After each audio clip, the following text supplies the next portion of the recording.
Make your next move with American Express Business Platinum. You'll get 5 times membership rewards points on flights and prepaid hotels booked on AmexTravel.com. Plus, enjoy access to the American Express Global Lounge Collection. And with the welcome offer of 150,000 points, your business can soar to all new heights. Terms apply. Learn more at americanexpress.com/business-platinum. Amex Business Platinum. Built for business by American Express. This episode is brought to you by Amazon. Sometimes the most painful part of getting sick is the getting better part. Waiting on hold for an appointment, sitting in crowded waiting rooms, standing in line at the pharmacy, that's painful. Amazon One Medical and Amazon Pharmacy remove those painful parts of getting better with things like 24/7 virtual visits and prescriptions delivered to your door. Thanks to Amazon Pharmacy and Amazon One Medical, healthcare just got less painful.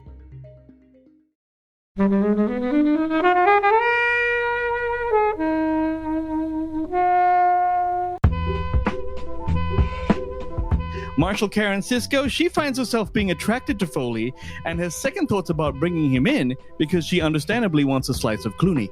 So this movie is about that very odd but surprisingly hot relationship. Basically, I consider this the sexiest movie ever made. Clooney is basically Cary Grant. That's what's happening here. He's the gentleman thief. If George Clooney made me gay, J-Lo brought me back. Right, okay.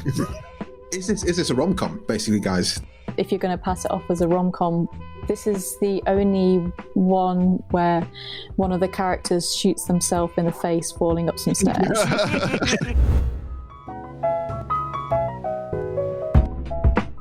Hello, everybody. Joining us today, we have Wayne. Hey there. Paul. Hello. And as always, Kobe. Hello. And we're here to review Out of Sight.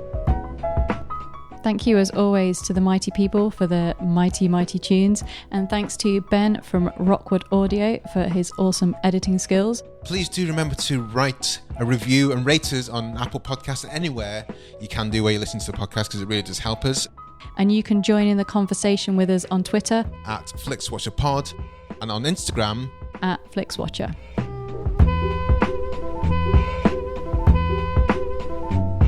Hello, everybody. Welcome to this episode of Flixwatcher Podcast. Joining us remotely today, we have Wayne and Paul. If you would like to say hello and tell the listeners a little bit more about who you are and what you do, please. Sure. Well, yeah, Paul and Wayne, that's us. We have the Countdown podcast where we pretty much count down weirdly kind of, lists of movies, whether it's usually quite complex. It's not just our favorite this or favorite that, but odd little themes. And we also review movies, and obviously it's been a little quiet lately with no new movies, but so we're doing classics and stuff like that. But basically it's a comedy movie review podcast, and frankly it's a little wild on occasion. Not safe for work. Yes, it's there's cussing. Well, one thing, you've chosen, Wayne, you've chosen Out of Sight. Oh yeah. And I remember, I can't remember when this episode was. I'm pretty sure you did like an episode of best film and TV couples, and the couple in this was your number one choice. Is that right? Yep. Did I remember already? Good memory, sir. Yeah, man, that's impressive. I couldn't remember that. But yes, I am totally shipping J-Lo and George Clooney. Well, there's no need to ship because they get together in this, isn't it? This shipping's more of a kind of Malden Scottish. Is it aspirational? I see. Sorry. Unrequited. I thought I just supported the relationship. Okay. This is my favorite. I often, Paul has heard me wax about this movie quite a bit. Basically, I consider this the sexiest movie ever made. And not to put too fine a point on it, I say this is the perfect date movie. Fellas, if you're out there and you're my age, I'm 45, and for some reason you're still dating, like Wayne. I suggest you throw this bad boy on, okay? It can only do good. Then again, if you're quite young people, I don't know what you guys watch. So you've chosen because it's a perfect date movie. Give us a synopsis in a minute or less, then, Wayne. Absolutely. This movie is about Jack Foley, George Clooney, who is the most successful bank robber in the country. But he does get caught from time to time, landing him in jail. And so on the day he's in jail, and on the day he actually busts out of jail with the help of his buddy, which is played by Ving Rhames, he's forced to kidnap U.S Marshal Karen Sisco, played by J-Lo, in order to avoid getting caught. So that leads to like a cat and mouse game of Foley trying to escape the law and Marshal Karen Sisco who's hunting him down. The thing is, Marshal Karen Sisco, she finds herself being attracted to Foley and has second thoughts about bringing him in because she understandably wants a slice of Clooney. So this movie is about that very odd but surprisingly hot relationship. Big fan. Paul, what are your thoughts on that? I'm guessing that Wayne brings it up in as much as possible. Yeah, it's like I've seen this film twice, but I feel like I've seen it 4,000 times. Look, it's an interesting film, and it really relies upon, can you get behind a U.S. Marshal somehow falling for a guy who literally A, forced her into the boot of a car, and then B, is an escaped prisoner / lifetime criminal. It was a different time. Whilst covered in mud and tar and whatever. Yeah, so if you can buy that, and that's the whole either strength and success of the film, or it's failure, depending where you get to. This film's entertaining, I'll give it that. But can you get behind the central I'll concept? buy it twice, Paul. Okay. It's not like Under That Mud isn't any George Clooney. I'm just saying, right? I guess the casting had to be right for both characters, right? For them to, sure. If you can get behind it, it's not going to be, Woody Allen and a woman I don't want to name, but it has to be the right people for this. I'm now imagining that movie out of sight with Woody Allen. We're skirting around it, but can we just talk about George Clooney, because he's the best looking bank robber ever, possibly. Oh my God, he's beautiful. I've got a lot of time for George. I'm a big ER. Oh, right. Okay, good. And it's really interesting. This is a guy who really struggled to make it, and he was kind of in his late 30s, I think, when he was doing ER, and he kind of struggled really to give us all hope. Properly. So this was kind of his first proper sort of film, and he'd sort of done From Dusk Till Dawn, which was kind of a little bit of a cult film. He hadn't really broken through, and I think he was doing Three Kings after this, and this wasn't really a big hit because it was just terribly marketed, really awfully. But I really love him in this. It's got that George sparkle that is kind of underneath the Nespresso adverts, but not quite.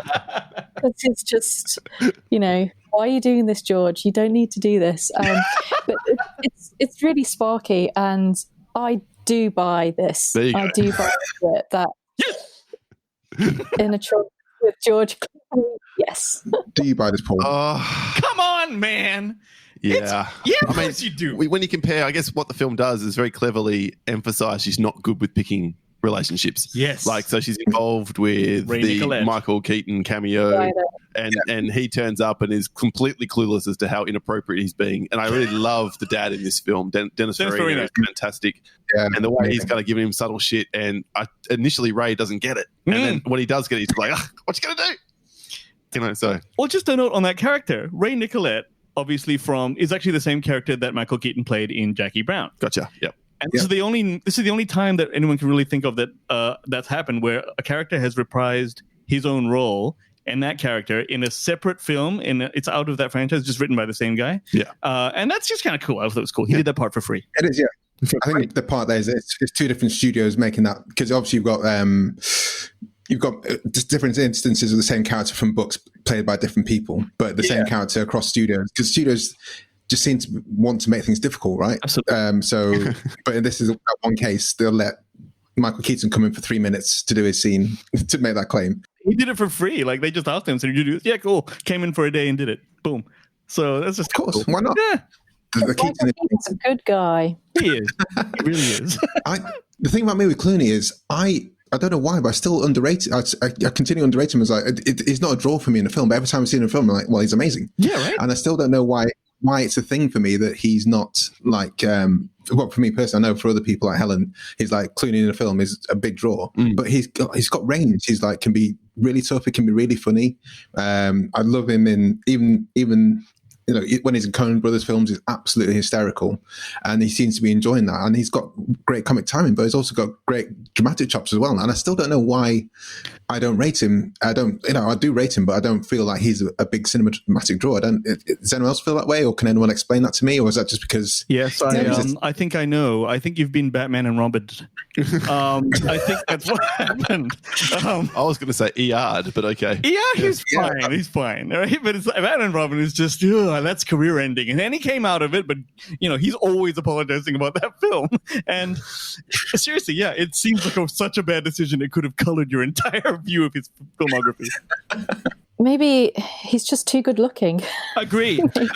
How hard must it be for that man to walk through the world looking like that? I'm not sure who's George Clooney harder here, Helen or Wayne. It's really close. I'm happily gay for Clooney. I don't care. Fair enough. I actually think, though, if we're going to throw out there the attractive awards, I think J-Lo is really good, really hot in this film too. Look, I see. Good segue. If George Clooney made me gay, J-Lo brought me back. Right. Okay. J-Lo, though. I mean, have you seen Hustlers? Yes. I mean, yeah. Because I remember seeing Out of Sight.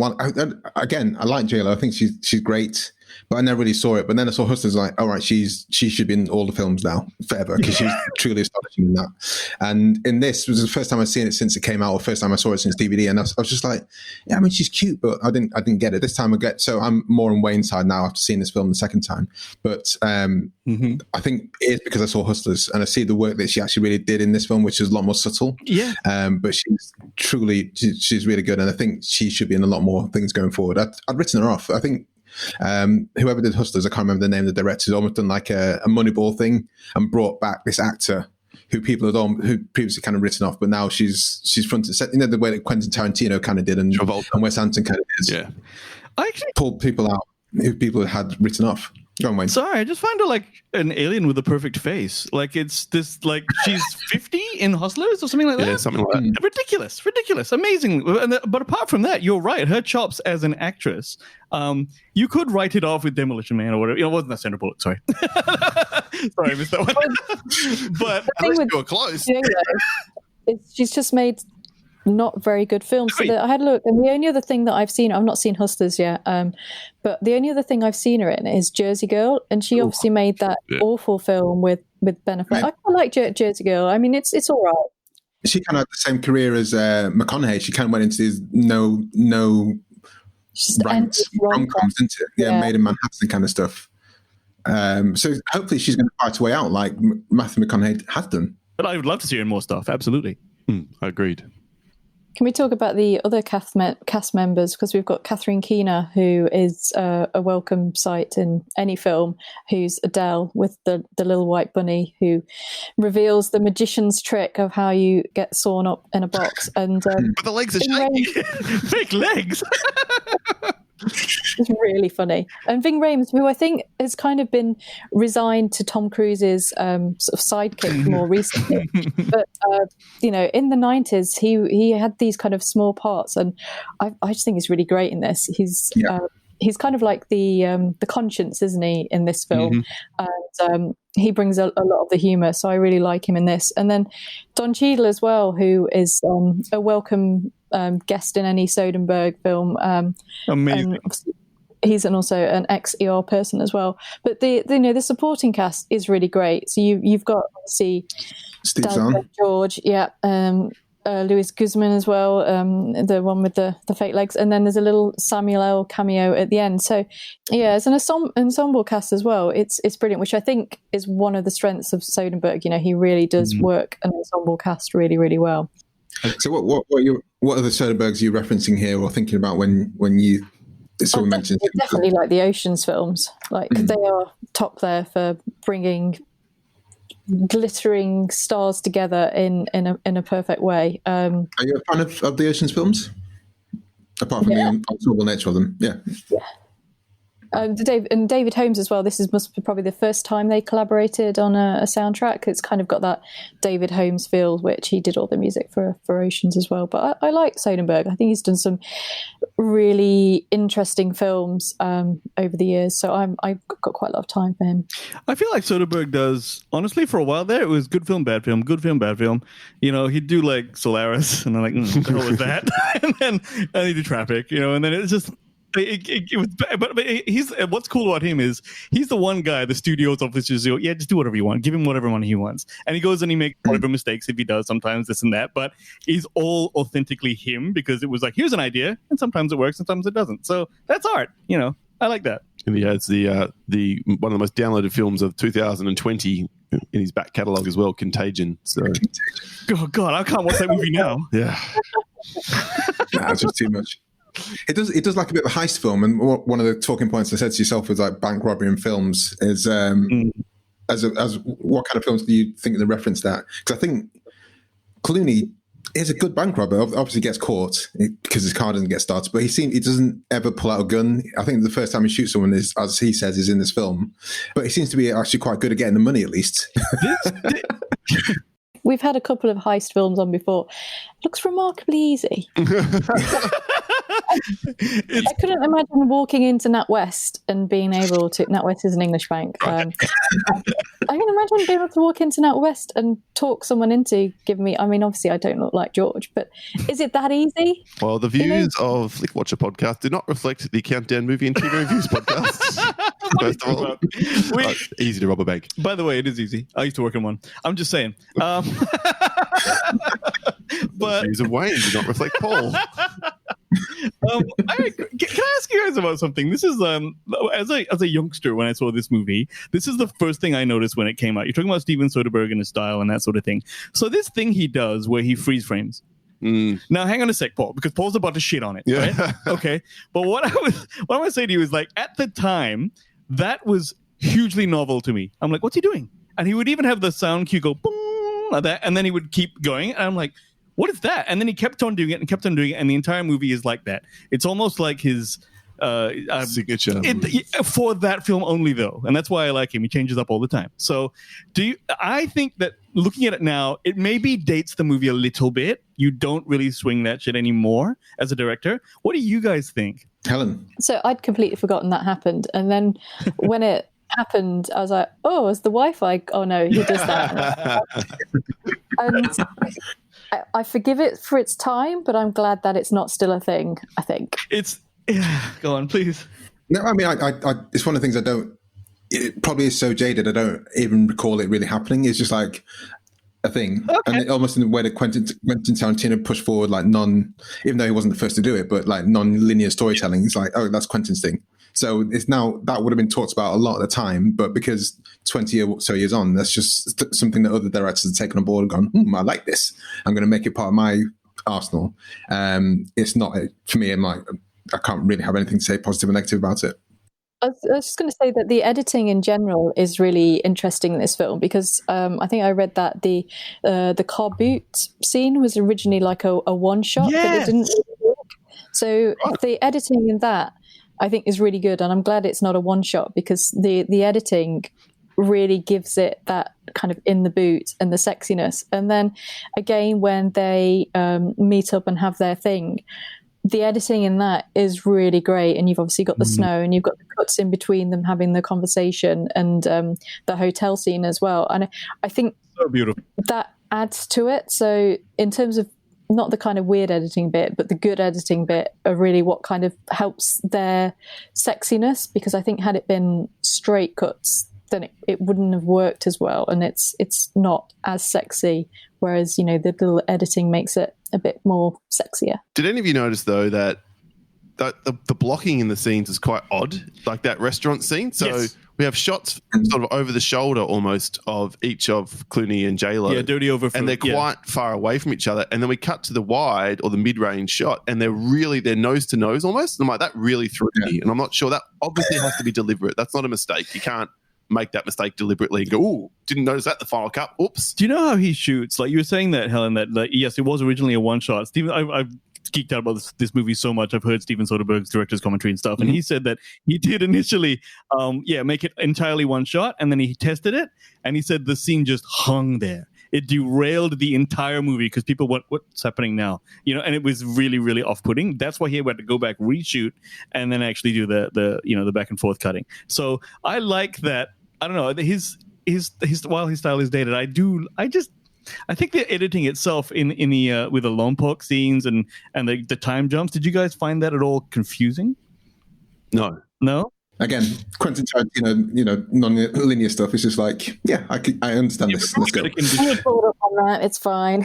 We go, okay, we're back here now. Yeah, that's fine. Well, he color-coded it by making it yellow for Lompoc. Yes. Well, for down south, wherever they were. And then very blue and dark when it went up to Detroit. So that helped. Murky. But it was that freeze frame, which is your cue to, we're going back in time. Except there was also the cue to jump forward in time during the lovemaking scenes and that kind of stuff. So I'm like, You're finding out how they got to bed while you're watching them in bed. That's a little fun. Yeah, no? It's the freeze is what I don't like. Oh, okay. I do love the build-up to that.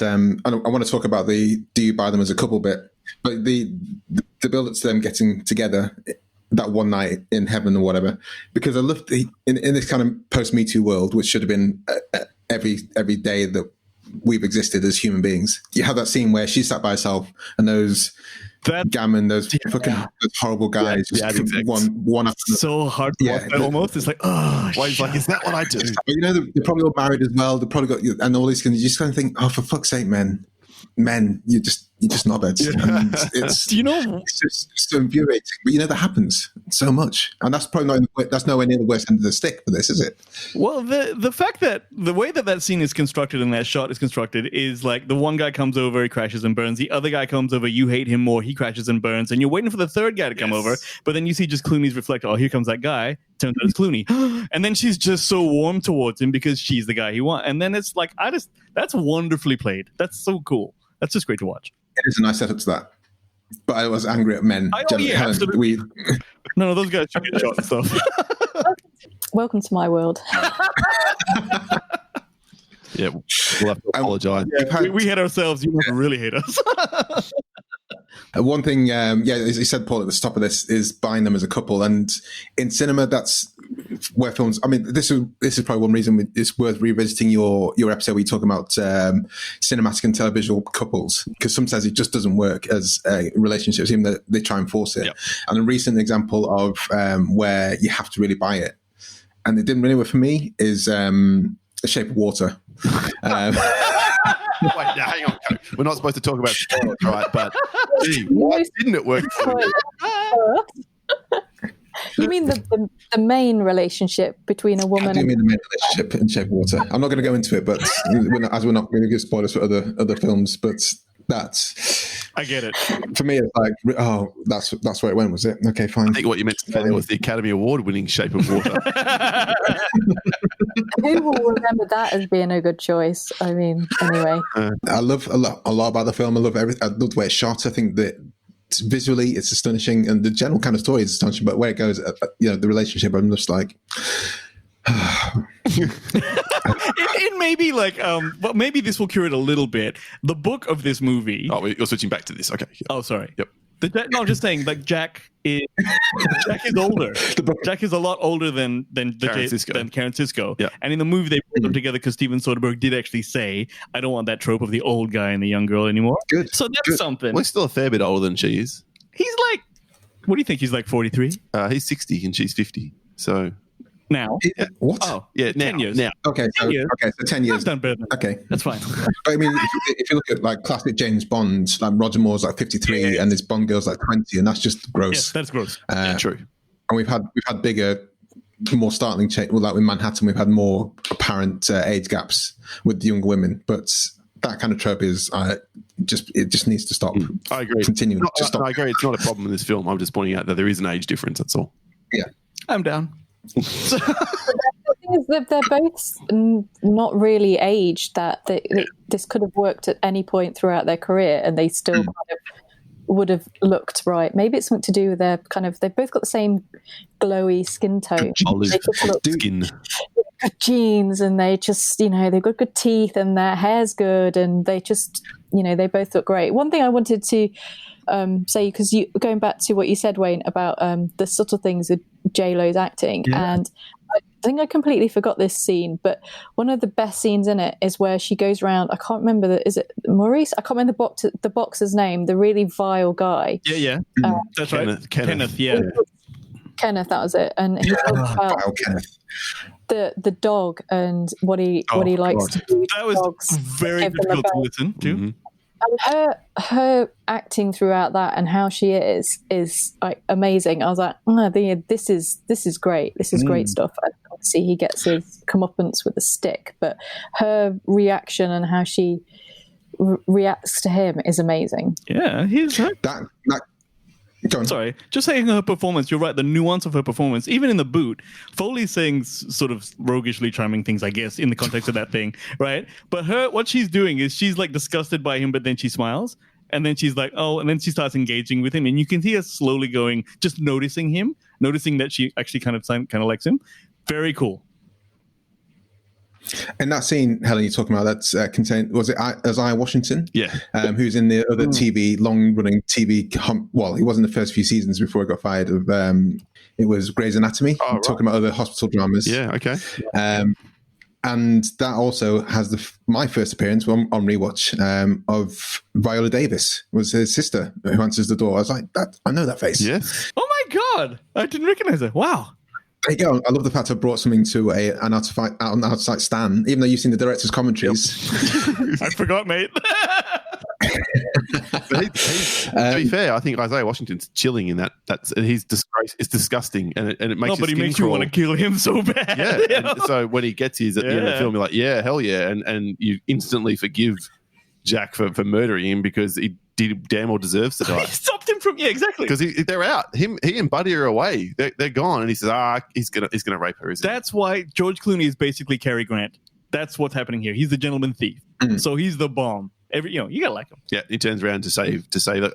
And while we're on that topic, then of the end of the film and that great last scene, and I really do think not the last scene, but the mansion, the culmination of this film is very well put together.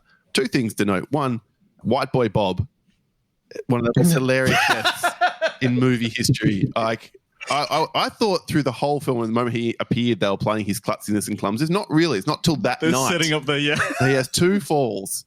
And one up the stairs right before as well. And then when he falls and blows the top of his own head off, I know it sounds ridiculous and sadistic and weird of me, but God, I laughed hard. No, because they cut to Clooney, and he's doing that quizzically head dog cocking thing. Like, what the fuck is... Yeah, so that's cool. And we're all like, what? So that was awesome. And then the other, he's not really a villain, but he kind of is in this last scene. Albert Brooks as Ripley.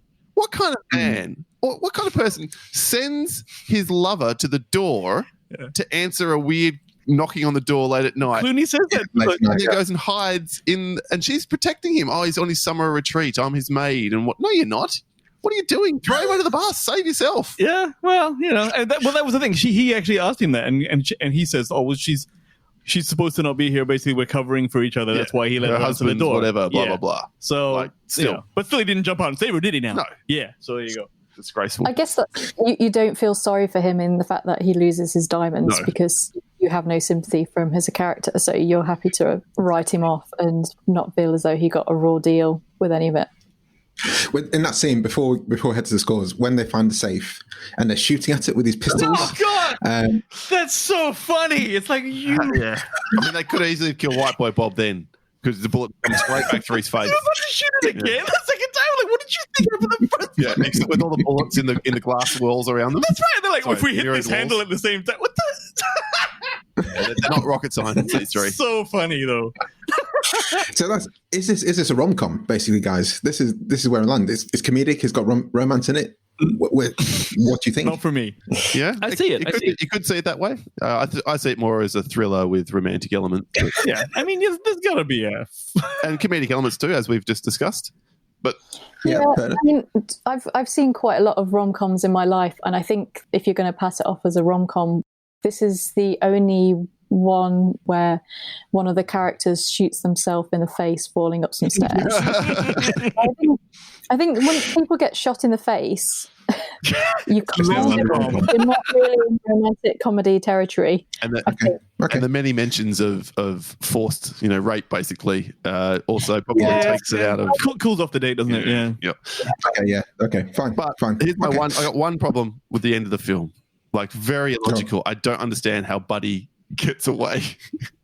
Why? So the police all arrive, call the airports. Yeah, he's got the diamonds. Buddy's not getting anywhere without being caught. Maybe he's set up. Is he known to be a KA? No, he is, because they were looking for him as well. She sees him go in. What if he's got a fake passport that he set up before? It was the 90s. It's fine. It's all good. Yeah. Anyway, that was a sticking point for me. There's a whole exit plan that obviously we don't get to see out because George doesn't make it to the exit plan. So Buddy is safe because he's going to follow the exit plan, which involves fake passports if needed, hideaways, another car, like costume changes. It's all been set out. And Buddy, Ving Rhames, hard to work into a costume change, but yeah, okay. He'll be fine. He'll be fine. Should we head to the scores, guys?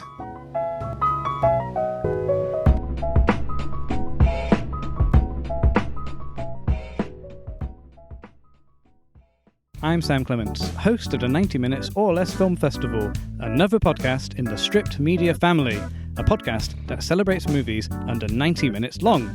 Each episode, I'm joined by a special guest who selects a movie to join our prestigious lineup. Past guests have come from the worlds of film, television, music, food, comedy, and podcasting. Search for us now on the app you're currently listening to this podcast, or join us at 90minfilmfest.com.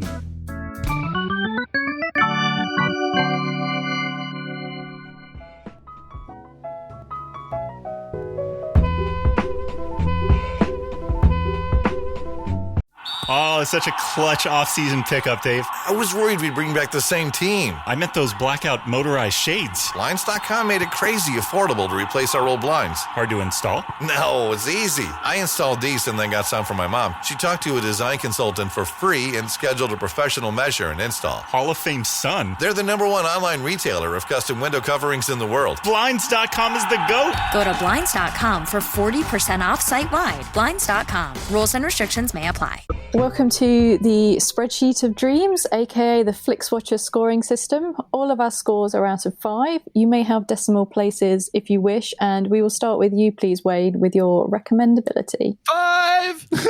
Everyone should watch this movie, and everyone should be the kind of person who likes this movie.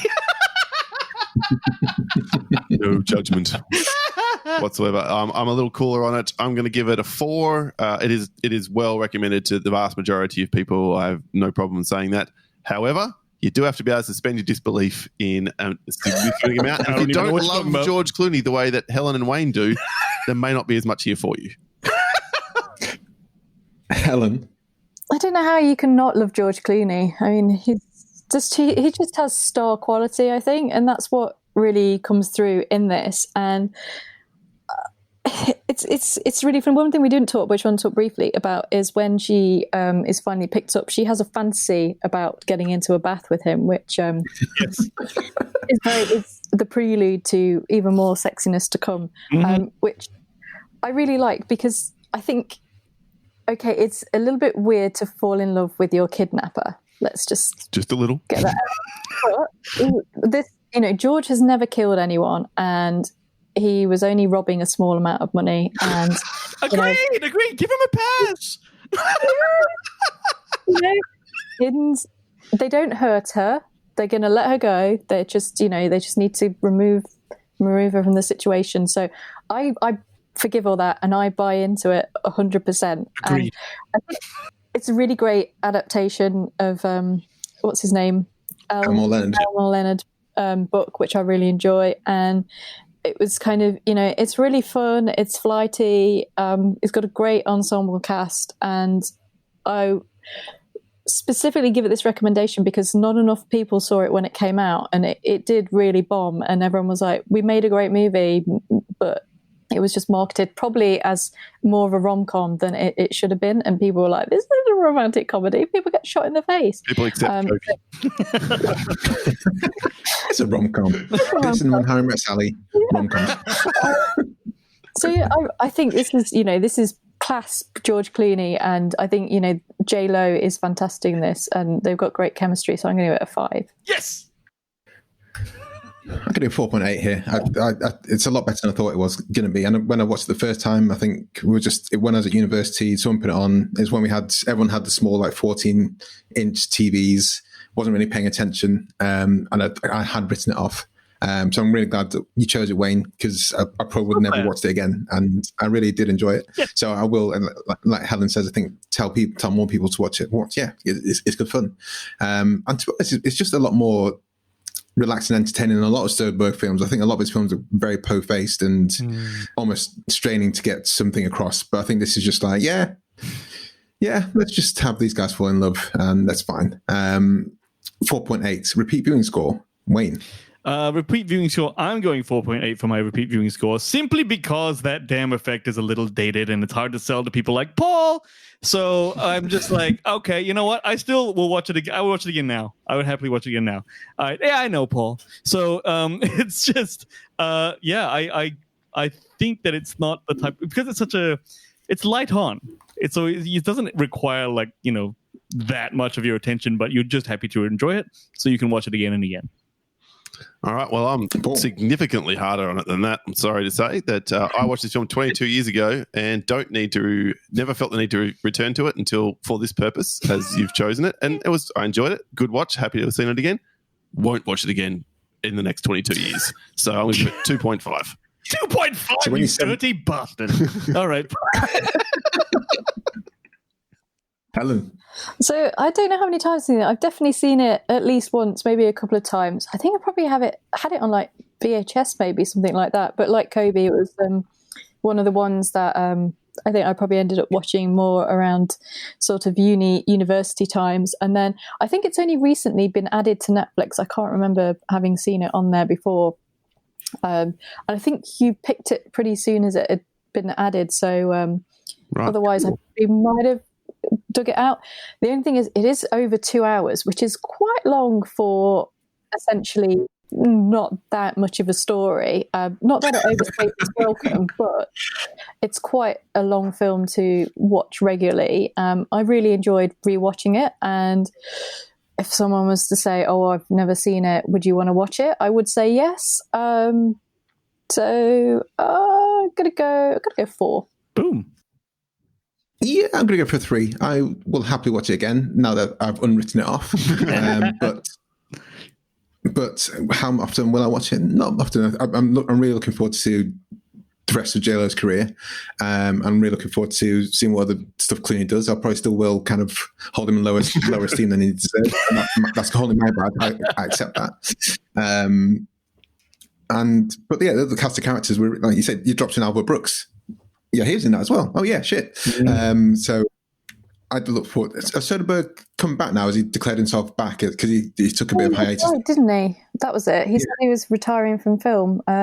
He did High Flying Bird and The Laundromat or whatever on Netflix in the last year or so. So yeah, he's back.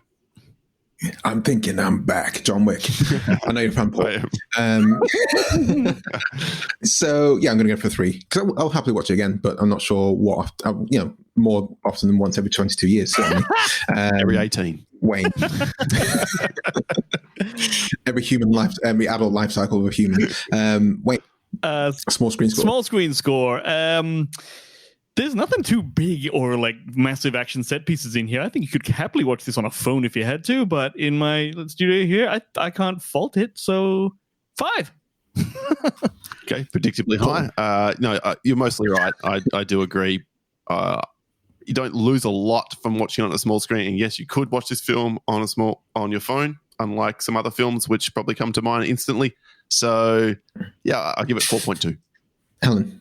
If it wasn't for the small screen, this film would not have survived, because it wasn't until it kind of came out for rental that people watched it and went, "Hey, this is actually really good." And like, George Clooney isn't just, a failed TV actor kind of thing. And it did kind of find its audience eventually, even though it took a little bit of time. So if it wasn't for the small screen, it would, we may not have had the careers that we got from George and Soderbergh. So I've only ever seen it on a small screen, and would I like to see it on a big screen? I think maybe I would be interested in seeing it as a double bill with Jackie Brown, because I think those two would work together. And get the nice Elmore Leonard double bill. Yeah, and you'd get the nice little Michael Keaton thing trailing through that.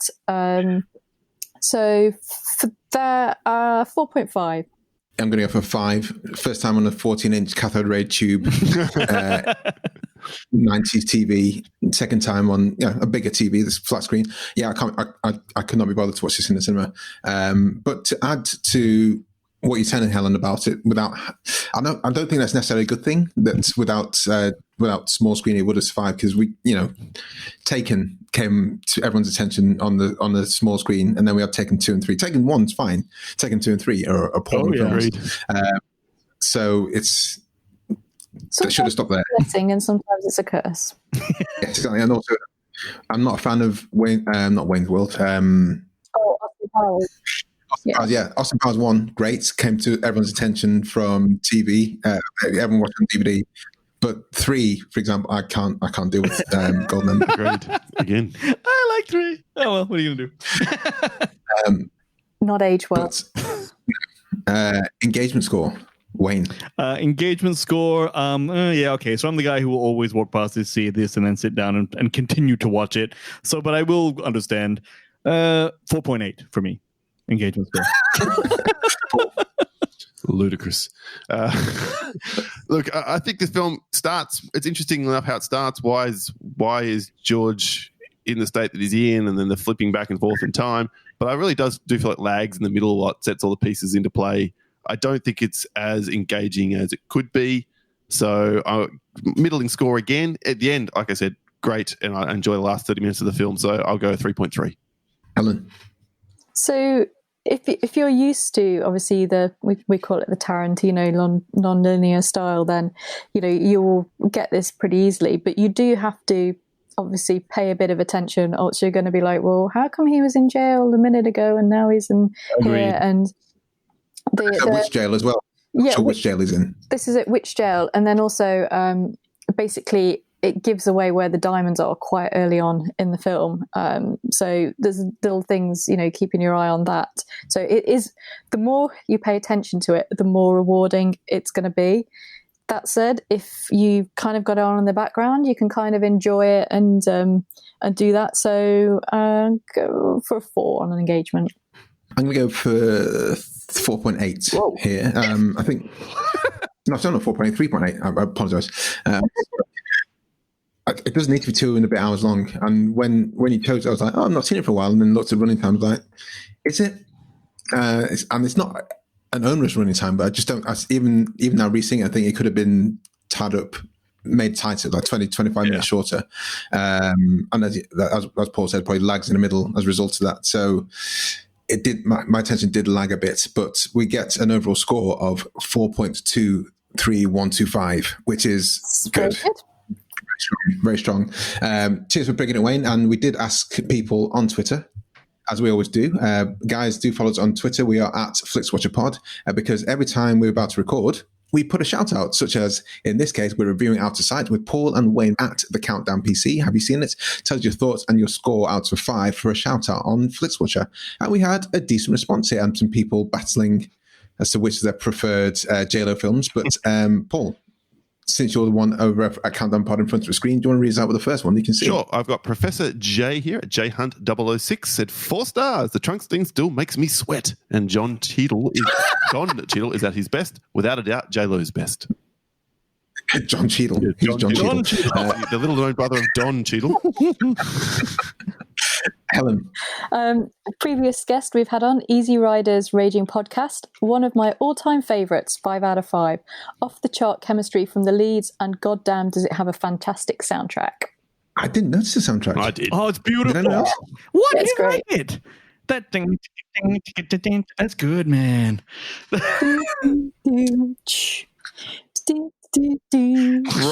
It's cool as hell. The way you relate it back to me then, I need to put it on right now. Everyone, this one is from Liam H. Dempsey, who says, the chemistry between Clooney and Lopez is off the scale. The lensing, editing, and sound design are impeccably gorgeous. Scott Frank's script has such a smooth lightness of touch to it, and the early promise Lopez shows is unreal. I want to watch it again now. I'm on your team, Liam. Paul. And then we got Manchester Classic Films, had red hot chemistry between the leads, snappy dialogue, great direction, cool soundtrack. This film has a lot. 5 out of 5. Whoa. Helen. This one's from Paul Casey. I loved it. Stylish in the extreme. 2 good performances from George Clooney and Jennifer Lopez. Very sensual. Very cool. One of 3 great Elmore Leonard adaptations of the 90s. I'm going to say that he's probably going to give it 4 stars, seeing as there's no stars attached to that one. No star rating there. And there was a bit of interaction. Gidget von LaRue, who often replies to us, and I think they reply to you quite often as well, brought in, I prefer the Cell regards to J-Lo, but she's still great. And Professor J had a bit of back and forth between them, saying the Cell is a highly overlooked movie, which I think this is. And, J-Lo, hopefully she will do a lot more cool stuff in the future. Paul and Wayne, can you sign off by telling us where we can find you online, remind us of your podcast, and say goodbye to the listeners? Absolutely. You can just find us by Googling The Countdown Podcast. You'll get all our socials and stuff like that. Or you can send us an email at thecountdownpodcast@gmail.com. I've loved being here. Thank you, guys. I was a little worried because your show is so classy compared to me. But classy? Classy as hell, classy in an Anchorman state. Classy as hell. No, it's been a pleasure. Thanks so much for having us on. We really appreciate the invite. It's been a great fun time. It's been great to have you guys. Thank you for joining us. Bye. Bye. Yep. Enjoyed this episode of Flixwatcher podcast? Why not leave us a 5-star review on iTunes? You can also follow us at FlixWatcherPod on Twitter, and we're at FlixWatcher on Instagram. Thanks as always to the mighty people for their mighty, mighty tunes, and Ben from Rockwood Audio for his awesome editing skills. If you're looking to get your podcast edited as sweet as this, get in touch with Ben, and that's Rockwood, ROKK Wood Audio. Tell him Flixwatcher sent you.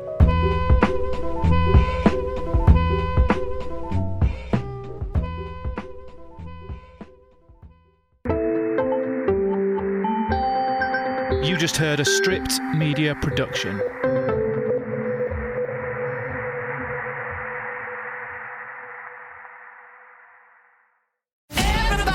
These are violent criminals, so they're not going to go down easy. ABC Tuesdays. Let's get this done. The Rookie is back. We have 2 new rookies starting today. Howdy. Being a cop is stressful 24/7. Every year on the job is different. And Training Day. We have a serial killer at large. Never ends. We need an ambulance! The Rookie. All new Tuesdays on ABC and stream on Hulu.